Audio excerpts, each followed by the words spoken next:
I've been playing a lot of customs to hunt Reshala and appease Jaeger, but whenever you get this spawn on customs, you have to rush third story dorms. You have to take advantage of the opportunity you're given to get there first. Trying to close the door behind me, but failing, I run straight for the marked room, hoping to get something worth my time and worth the possibility that someone may make it to Reshala first. Unfortunately, like most marked rooms these days, the loot was pretty useless, but I grab what I can and decide to hang out on the third floor to see if I can bait any PMCs up for an easy kill. After I fix my settings real quick, I hang out towards the end of the hallway and quickly get bored. I decide to loot the rest of 3-story dorms because I hadn't heard anyone enter. Not realizing that I had forgotten to close the door on my way in, I get kind of spooked.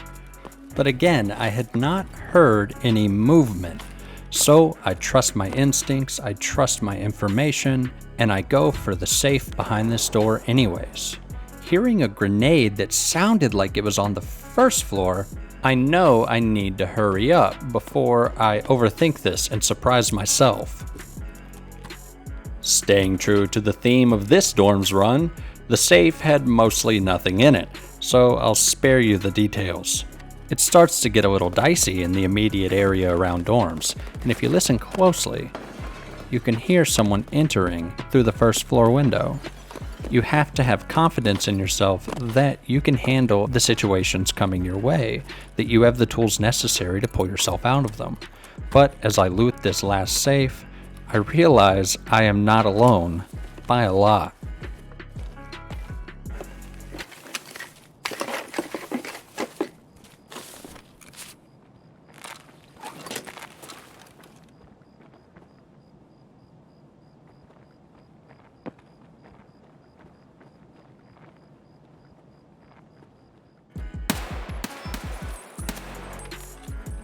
Missing every shot, I decide to throw a couple of grenades to keep them at bay, so that I can buy some time for me to loot the rest of this safe.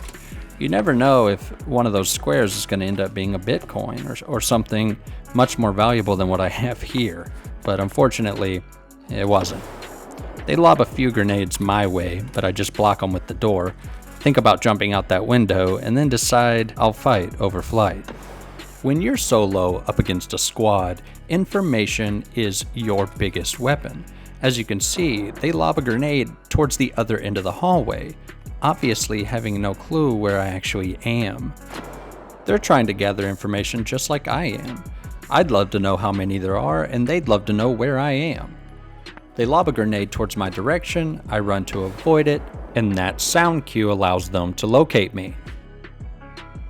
It becomes a game of cat and mouse. Each side is trying to lure the other out of position, to catch the other off guard. I keep trying to peek and see if I can turn a 1v-many into many 1v1s.